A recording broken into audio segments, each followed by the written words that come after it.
Hello everyone, నేను మీ తేజాని. ఈరోజు నేను మా బాబుకి ఎంతో ఇష్టమైన డాబా స్టైల్ ఎగ్ కర్రీ ఎలా చేయాలో చూసేద్దాం. ముందుగా దానికి కావాల్సిన పదార్థాలు: బిర్యానీకి సంబంధించిన పువ్వు, కొమ్మ, సాజీరా ఆకు అన్నీ, అండ్ ఇక్కడ బోడంబి, ఇక్కడ బిగ్ సైజ్ ఆనియన్ ముక్కలు, 2 మిర్చి, 2 మీడియం సైజ్ టమోటా ముక్కలు, అల్లం పేస్ట్. వీటితో పాటు నేను ఇక్కడ బాయిల్ చేసుకున్న 3 ఎగ్గులు, పసుపు, గరం మసాలా, ఉప్పు, కారం, ఆయిల్ తీసుకున్నాను. ఇప్పుడు నేను ఒక చిన్న ప్యాన్ తీసుకొని అందులో సరిపడా ఆయిల్ వేశాను. ఇందులో కట్ చేసి పెట్టుకున్న టమోటా ముక్కలు, బోడంబి, 2 చిన్ని చెక్క ముక్కలను యాడ్ చేసుకొని బాగా కలుపుకోవాలి. ఇలా బాగా కలిపి ఒక 5 నిమిషాల పాటు ఇలా మగ్గనిచ్చేద్దాము. ఫస్ట్ ఇప్పుడు మూత పెట్టేసుకుందాము. ఇలా మూత పెట్టేసుకొని 5 నిమిషాలు మగ్గిన తర్వాత బాగా మెత్తగా అవుతుంది టమోటా ముక్కలు. ఇలా మెత్తగా అయిన తర్వాత బాగా కలుపుకొని ఇలా మగ్గిన తర్వాత ఒక మిక్సీ జార్లో తీసేసుకుందాము. ఇలా మిక్సీ జార్లో తీసుకున్న తర్వాత ఇందులో కొంచెం ఉప్పు యాడ్ చేసి మెత్తగా గ్రైండ్ చేసి పక్కన పెట్టేసుకుందాము. ఇప్పుడు ఇందాక తీసుకున్న ప్యాన్లో కొంచెం ఉప్పు, కారం, పసుపు వేసి అందులో 3 ఎగ్గులు వేసి బాగా కలుపుకోవాలి. ఇలా కలుపుకున్న ఎగ్స్ని కొద్దిసేపుల పాటు రోస్ట్ చేయాలి. ఇలా రోస్ట్ చేసిన తర్వాత తీసి పక్కకు పెట్టుకుందాము. సో పక్కకు పెట్టేసుకొని కొంచెం ఆయిల్ వేసేసి అందులో బిర్యానీకి సంబంధించిన ఐటమ్స్ ఉన్నాయి కదండి, అవన్నీ యాడ్ చేసేసుకొని అందులో ఉల్లి ముక్కలు, మిర్చి యాడ్ చేసేసుకొని బాగా కలుపుకోవాలి.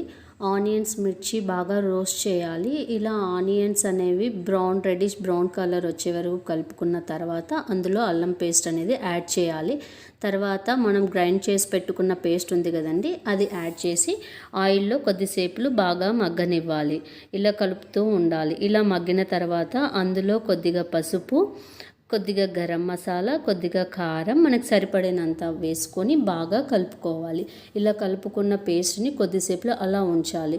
ఎందుకంటే ఇది బాగా ఆయిల్లో కొంచెం మగ్గనివ్వాలి. ఇలా ఆయిల్ పైకి తేలే వరకు మగ్గనిచ్చిన తర్వాత ఇందులో మనం కొద్దిగా వాటర్ యాడ్ చేసుకొని బాగా కలుపుకోవాలి.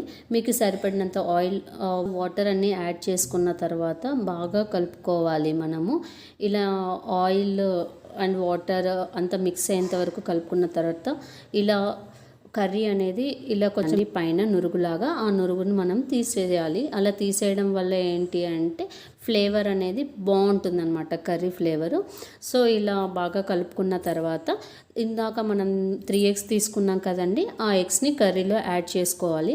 యాడ్ చేసుకొని కొద్దిసేపులో అలా మనము మగ్గనిచ్చేద్దాము. మూత పెట్టేసి ఒక 5 మినిట్స్ తర్వాత కర్రీని మూత తీసేసి ఇలా కలుపుకున్న తర్వాత మనము అందులో మీకు ఒకవేళ మన ఇంట్లో ఉంది అనుకుంటే ఇలా బటర్ని అండ్ ఎండిపోయిన మెంతం కూర ఉంటుంది కదండి, అది యాడ్ చేసుకొని బాగా కలుపుకోవాలి.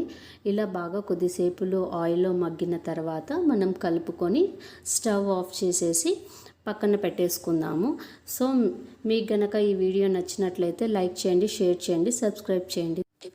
ఈ కర్రీని మేము ఇలా డిన్నర్లోకి సర్వ్ చేసుకున్నాము. ఈ కర్రీ చపాతీలో కానీ ఇన్స్టెంట్ బటర్ నాన్లోకి చాలా చాలా బాగుంటుంది. మీకు కనుక నచ్చినట్లయితే కామెంట్ సెక్షన్లో కామెంట్ చేయండి ఎలా ఉందో.